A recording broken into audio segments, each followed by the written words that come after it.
It's another edition of Time About the Movies, and today we're taking a look at the films of December 21st, 2001, Christmas week.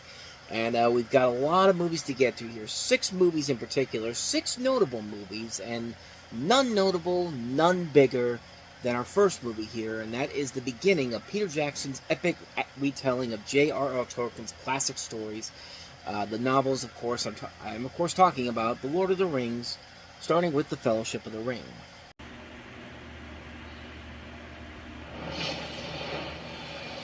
One ring to rule them all. One ring to find them. One ring to bring them all. And in the darkness, bind them.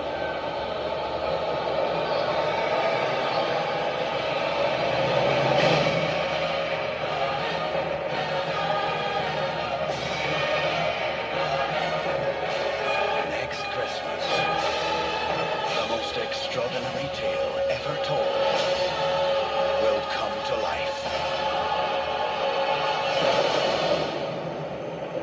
Even the smallest person can change the course of the future.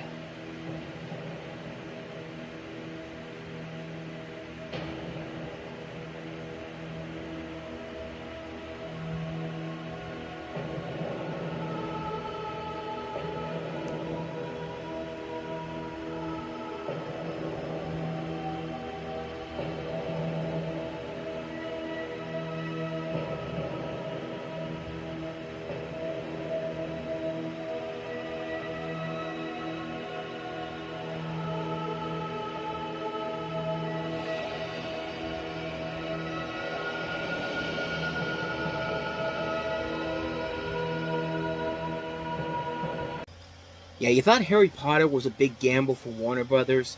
Harry Potter wasn't going to bankrupt the studio. This thing fell flat big time. And considering that New Line Cinema had Dungeons and Dragons the previous Christmas, yeah, they needed Lord of the Rings to really take off because they put a lot of money into this movie. I mean, they were literally gambling the entire studio on this thing working. And that's no joke. This thing had been in development for several years, all the way back to 1997 when they first developed. When Peter Jackson first developed this with Christian Rivers, who became a director in his own right, yeah, they brought in a number of different people all the way back. This thing started shooting all the way back in 1999, and they shot all 3 films. I think they shot all 3 films back to back, if I'm not mistaken. I could be wrong on that, but I'm looking at the Lord of the Rings Fellowship of the Ring page here while I'm looking here, but I don't see anything in particular that says that, but I mean, they shot all 3 films back to back. I'm going to say that they did, but in addition to that, they had this was a movie that they had been promoting for almost a year in advance. I mean, the first trailer came out over a year before the movie actually came out. I think she actually did put the trailer out in front of Dungeons and Dragons. And if I remember right, I think there was actually a commercial I saw on YouTube where they actually did say, come see Dungeons and Dragons and then see the brand new trailer for The Lord of the Rings plastered onto it. But now I'm curious. I want to see if I can find it. Okay, I couldn't find it on there. I could have sworn I saw one commercial on there that said, come see Dungeons and Dragons and see the trailer for The Lord of the Rings. But bottom line is that The Lord of the Rings was a huge gamble for New Line Cinema in many different ways. Like I said, the studio was literally riding on this thing, paying off in the end, and New Line put a lot of the effort into Peter Jackson's hands. I mean, and luckily it paid off big time because Peter Jackson did a hell of a job of bringing this epic to the big screen, and it started with the Fellowship of the Ring. The story of this one is that you have the story of the Dark Lord Sauron, who seeks the One Ring in Middle-earth, of course, which contains part of his might to return to power. As the trailer says, one ring to rule them all, one ring to find them. The ring has found its way to the Hobbit, Frodo Baggins, played by Elijah Wood. The fate of Middle-earth hangs in the balance as Frodo and 8 companions who form the Fellowship of the Ring begin their perilous journey to Mount Doom in the land of Mordor, the one place where the ring can be destroyed. And the journey begins, and from a visual perspective, from a story perspective, the fact that it's basically 3 full movies where it's nothing but, for the most part, people walking and then coming across obstacles. Peter Jackson did a hell of a job of convincing everybody that this was as epic and grand as it should be, because I mean, this is about as close as you're going to get to something like a Spartacus or a Ben-Hur, like the classic epic movies of the 60s. And this, I mean, Lord of the Rings really was that epic film that many people wanted to be, like another Spartacus, like another Ten Commandments, like those movies we had back in the day. And Peter Jackson proved to everybody that, hey, I'm the guy that can do this. And he not only proved it once, he proved it twice as well, because he did a pretty good job for the most part with The Hobbit, even though the Hobbit films are definitely not as good as the Lord of the Rings movies, but then again, they could be worse. They could be Fantastic Beasts, so to the Harry Potter series. But you got a great cast overall here, perfect casting in general. Elijah Wood as Frodo Baggins, Ian McKellen as Gandalf the Grey, Liv Tyler, Viggo Mortensen, Sean Astin, Kate Blanchett, John Rhys Davies, Christopher Lee, Orlando Bloom, Dominic Monaghan, Hugo Weaving, Andy Serkis, Ian Holmes, Sean Bean. Just great cast overall. The music of Howard Shore. Like I said, the visual flair of the movie, it really does feel like the books are coming to life. And I mean, there's not much really more I can add to this that hasn't already been said already. And like I said, it was a big gamble, but it paid off big time for New Line Cinema. That kept them in business. Hopefully, they thought for the foreseeable future, but then how do you make three of the biggest movies of all time and then go out of business 7 years later, being sold off and cut into Warner Brothers? I mean, how does that happen? But we'll eventually get to that as we go down the road here. But Lord of the Rings: The Fellowship of the Ring. What more can I say about it, man? It's an epic on so many levels, and it's one of those ones that I did not get to see in theaters when it came out. I didn't really have much of an interest in Lord of the Rings when it came out at first. But then as time went on and I was getting ready to see the Hobbit movies, I figured, you know what? It's time to finally watch these movies. I'm glad I finally got a chance to watch them after all those years, because I could see what everybody was talking about. These movies are incredible. These movies still hold up. These movies are just as epic as they were when they came out. And, I mean, what more can I say, man? The Lord of the Rings is just a masterpiece on so many levels, and it's only going to get better from there, because we have 2 more sequels coming after this, and those ones got better. And in a way, it got better and better as the series went on. So, but yeah, like I said, not much more to say about this one. The Lord of the Rings, Fellowship of the Ring, terrific film. And so let's go ahead and move on to our next movie, a movie that literally said was going to be the next phenomenon.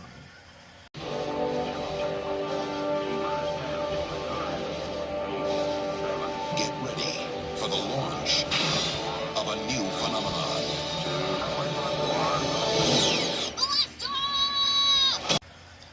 Not a Lord of the Rings or Harry Potter type of phenomenon, but down the road it did eventually become a phenomenon for a little bit. Jimmy Neutron, Boy Genius. Meet Jimmy Neutron. Whoops. He's a boy genius. My latest invention, the shrink ray. Will it work on your big head? Better luck next time. Isaac Neutron. Mom says you're grounded. Maybe I should check on No, now freeze that image. Oh, the search is over.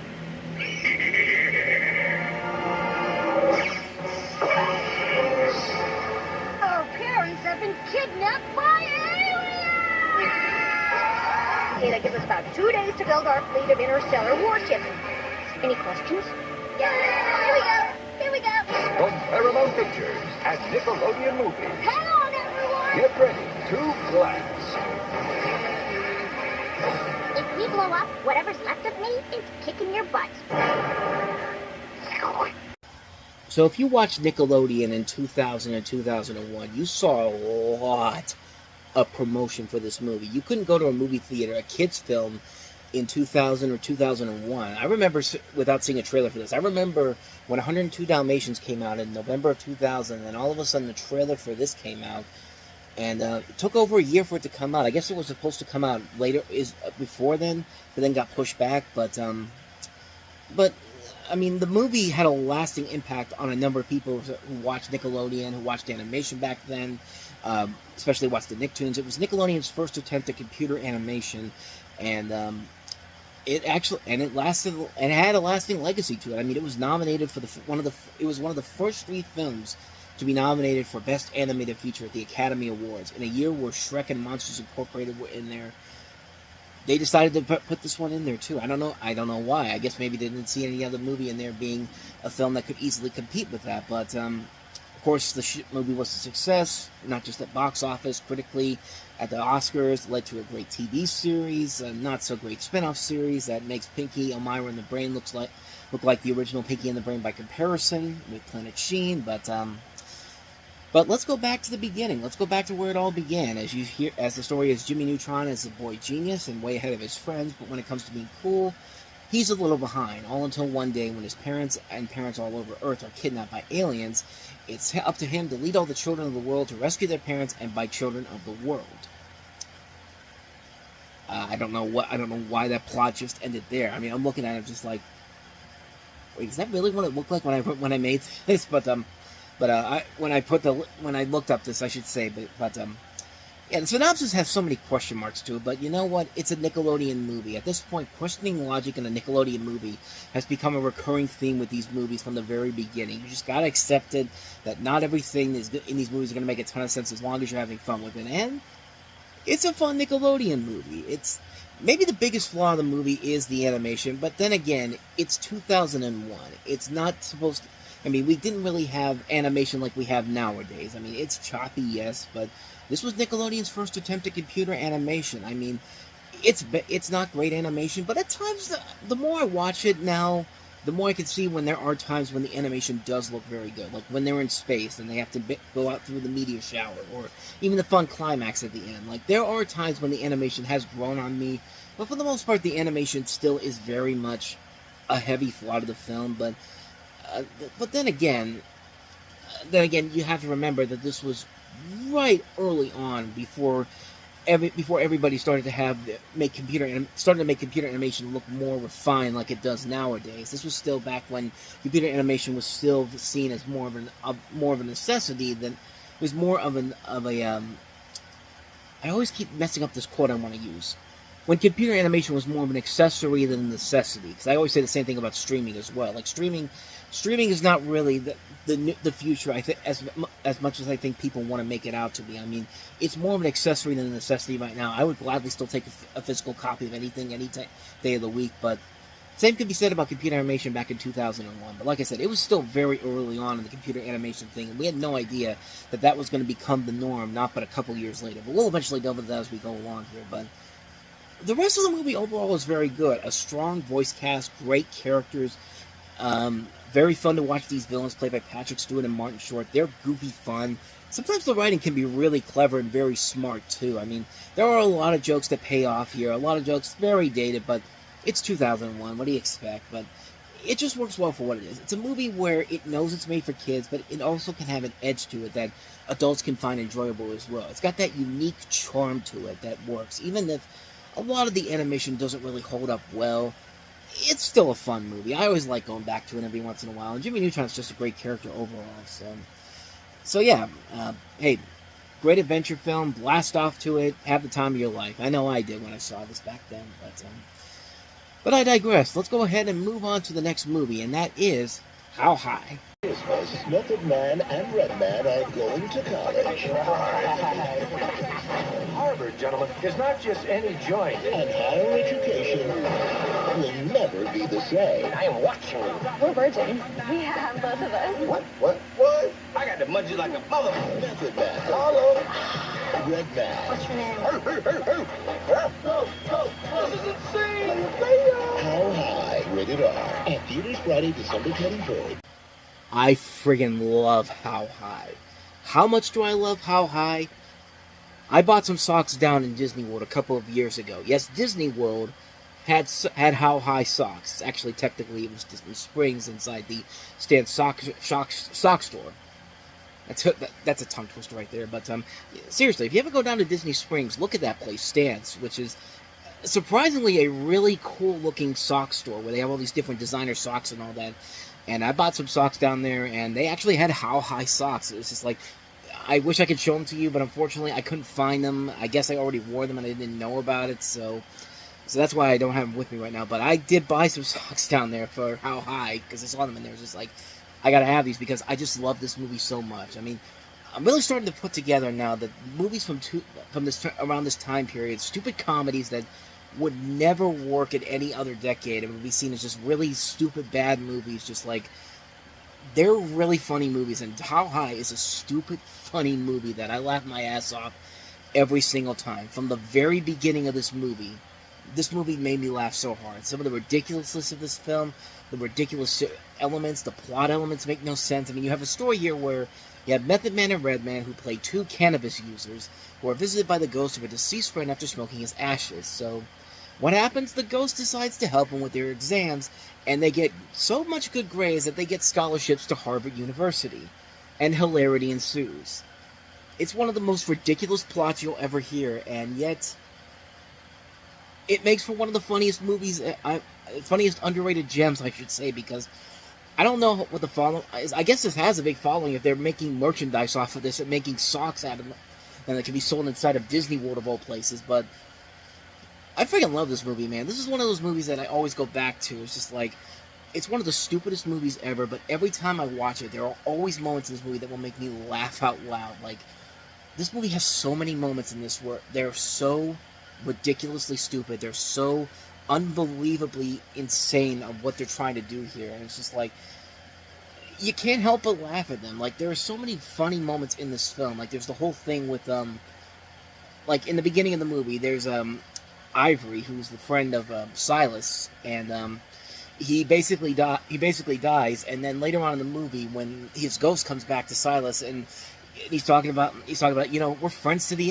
friends to that, even if I get hit by a bus, and Method's just like, matter of fact, your ass wasn't even hit by a bus, and it flashes back to the night he dies, and like, because when the movie plays, it just ends with him falling to the ground, you think that's it, and then he gets back up, and he's just like, Ivory's just like, I made it.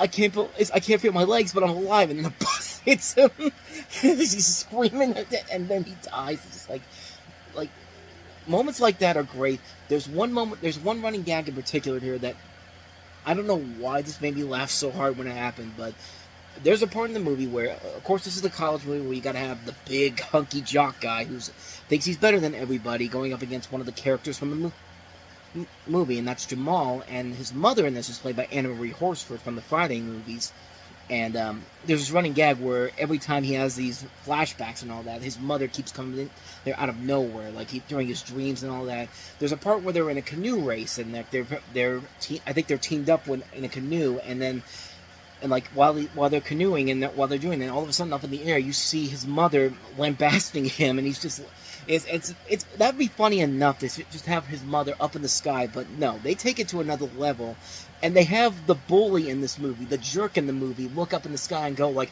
who the hell is that woman in the sky? And like everybody's looking up in the sky. It's just like I mean, it's so stupid, but it's so funny at the same time. And I think it's just because they have terrific actors all throughout this movie. I mean, not just Method Man and Redman, but Oba Babatunde, who plays Dean Cain in this, is hilarious. Melissa Peterman from Reba's in this, playing a very good role here. Mike Epps is very funny in here. Fred Willard, Jeffrey Jones, Hector Elizondo, Lark Voorhees from Saved by the Bell, Essence Atkins from Girlfriends, Spalding Gray's in this, Tracy Morgan, Garrett Morris has a cameo in here, Pat Finn, Chuck Liddell, Amber Smith, Cypress Hill. Like, there's a ton of incredible actors in this movie, and they make this really over-the-top and insane material work as well as it does. Excuse me, it's over the top. I can't talk without burping, but it's absolutely brilliant. It's absolutely brilliant stuff, man. It's stupid, but it's brilliance. I mean, there are so many memorable moments in this movie. I Need Money, played by Al Shearer, is great. There's the great moment towards the end where he very rarely talks in the movie, and Dean Cain's finally about to say, you know what, screw it, I'm going to kill these two guys who've been getting on my nerves. Jamal, he's about to throw this axe at him, and he hits I Need Money, and he just goes like, oh, this motherfucker done messed up my shit. And the way he says it, like, it's like, the way he says it is one of the funniest things I have ever heard. This whole movie is pure hilarity. It is so stupid. It's the laziest type of film ever, because you know what the story is going to be like. It's a story we've seen done over and over and over again, but you know what? I can't help it, man. This movie made me laugh long and hard. This movie is so freaking funny. I mean, it's a classic movie, man. I love this movie so much. I can't recommend this one enough. If you want a good, fun, stupid comedy, like this is the type of movies that I loved back in the day. And looking back on them, this is one of those ones that still holds up very well. This is a movie that makes me laugh every time I see it. I can't recommend it enough. Even if you don't know Method Man and Redman's music in general, because I don't listen to a lot of Method Man and Redman music to begin with, but I do like these guys as comedic actors. They had a show on Fox called Method and Red, which was absolutely great. Canceled after one season, of course, because it's Fox, but these guys can be very funny comedic actors, and this movie shows why. I mean, what more can I say about this movie, man? How High is absolutely brilliant. If you're looking for a fun, over-the-top comedy, How High is definitely it. I can't recommend this one enough. Definitely check this movie out. It's definitely worth the while. That's a great comedy. Now let's get to a terrible comedy. Tim Allen with Joe Somebody. But before we get to Joe Somebody, I'm praising the heavens of How High. I completely forgot that there was a movie in between them that should be talked about first, and that is, of course, not a comedy per se, but a comedic actor is in it, Jim Carrey, in a new film from Frank Darabont, and that is The Majestic. Once upon a time, a stranger came to town. You seem an odd bit familiar. I don't even know who I am. Only to discover he might not be such a stranger after all. It's Luke. You are my son, from the director of The Shawshank Redemption and The Green Mile. Who are you really? Just a guy trying to figure things out. Jim Carrey. Do you remember me? No, I'll sure try. The Majestic, rated PG, starts Friday, December 21st. So in The Majestic, you have the story of Jim Carrey as a 1950s Hollywood screenwriter suspected of being a communist, and after suffering amnesia as a result of a road accident, he is taken in by the residents of a small town who mistake him for a local resident who went MIA while serving in the military during World War II. This is Frank Darabont, of course, who gave us The Shawshank Redemption and The Green Mile, and Jim Carrey has proven he has a lot of chops, not just as a comedic actor, but also as a dramatic actor. We saw it in The Truman Show. Even in something like Man on the Moon, which was not a great film, he was still pretty good in it. But this, as much as I want to give him a lot of credit in the world for doing something that's completely outside of his norm, this is not a very good movie. And I think I know why. This is not written by Frank Darabont. He directed it, he produced it, but this is a script written by Michael Sloan. And Michael Sloan is a guy that has not really done a whole lot of notable works before this movie came out.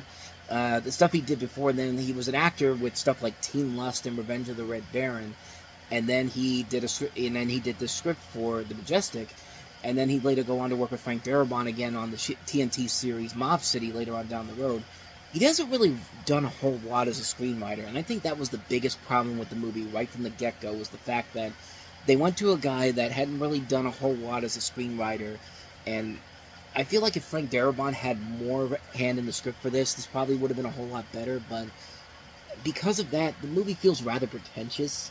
It feels like a movie that is literally the definition of an Oscar bait movie, where you can tell just Jim Carrey's trying so hard to get that Oscar nomination and win, but you know, it's just not really worth it, and it's part of his performance that really is struggling to really carry the load. Like I said, in Man on the Moon, which is not a good movie by any means, Jim Carrey was notoriously known for taking it over the top with his performance of Andy Kaufman, but the guy was trying in that movie, regardless of if the movie didn't turn out that well. Here, it's just him trying to go for the Oscar, and it just didn't fly. It was the first real misfire for Jim Carrey overall, in my opinion. I think this is the one that really a lot of people looked at and said, yeah, you kind of pushed it too far with this one here, and I really wish it was better. It was one I was actually looking forward to when it came out, because I like a lot of Jim Carrey's works, but this is just like, unfortunately, it's definitely what everyone says it is. It's an Oscar bait movie, and not a very good one.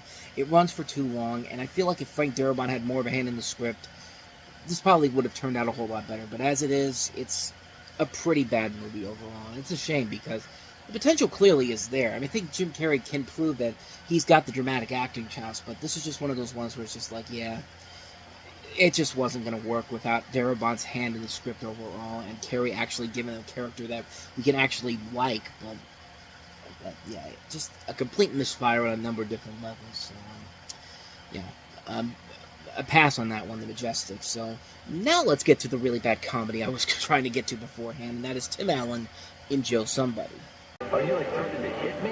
Becoming a hero, I want a rematch, is easy. Been waiting for 3 years for someone to drop that shirt. Actually being one. They named a sandwich after me. Here's another story. I want to psych the guy out. You talking to me? No. Why not? That's why. From the director of the Santa Claus. What are you, like 12? Tim Allen is Senor Popular.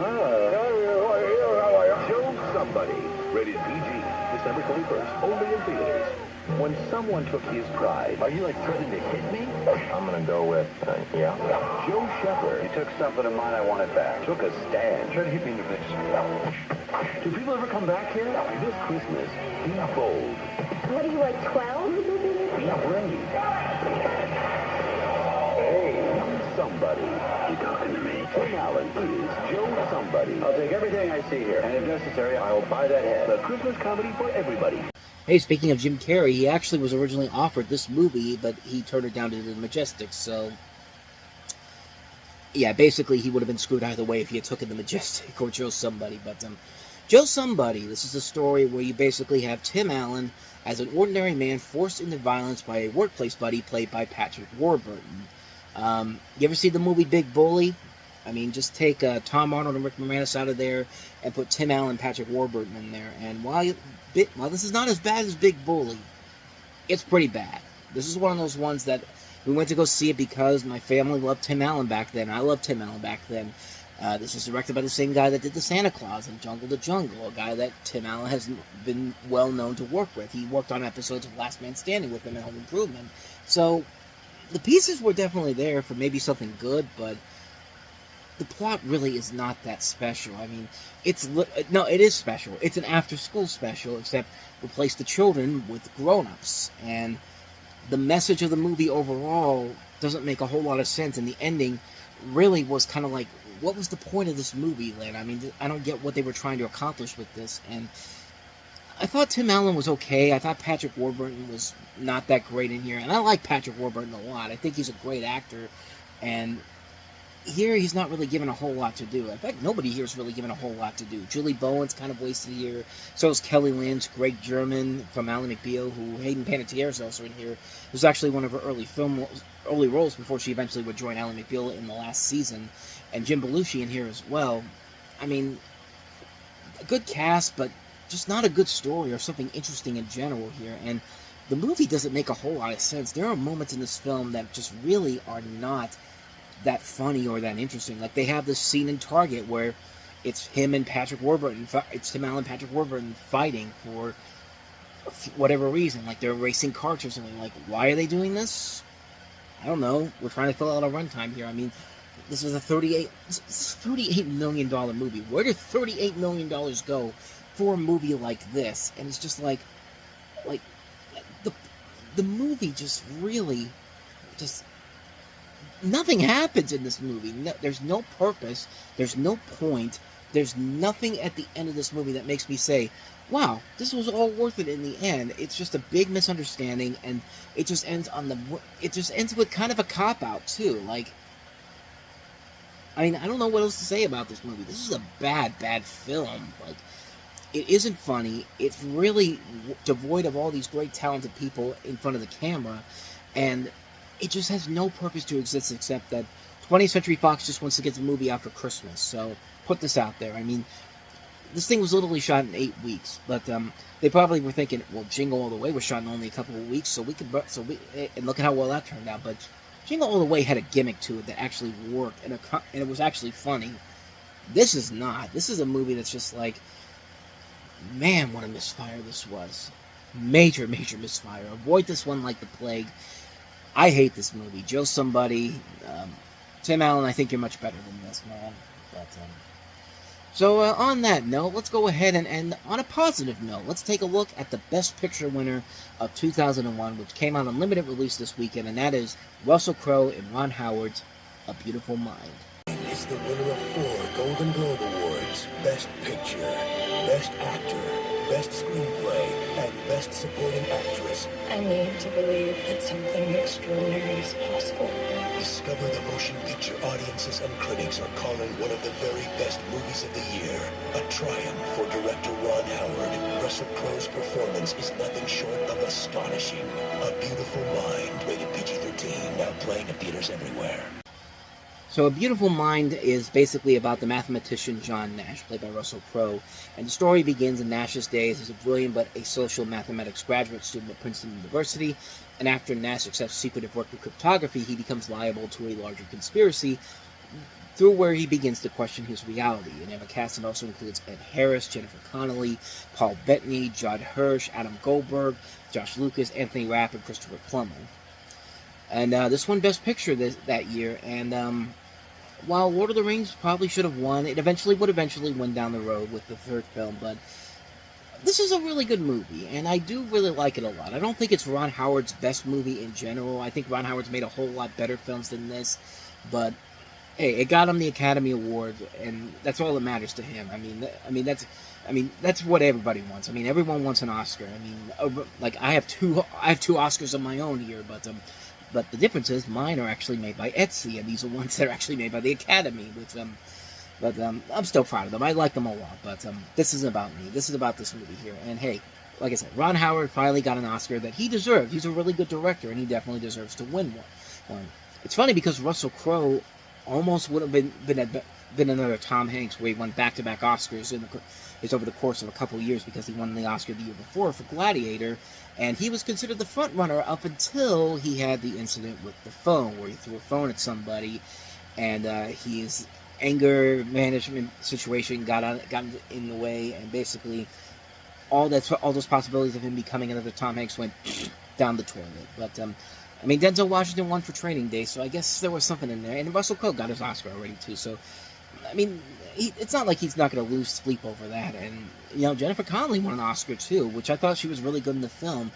The movie really is a well-made film. It's a very interesting character study. You're following this guy, trying to figure out how he knows all this stuff and how he's going to get through these situations that he has to deal with in this particular situation, and just trying to figure out, you know, how he's going to get out of it, and try to figure out like I said, it's a very interesting character study, and Russell Crowe plays the role very well, and you can see why he was considered a frontrunner for this, because it shows how great of an actor he can really be. He really is a terrific actor, and he definitely shows it in this film.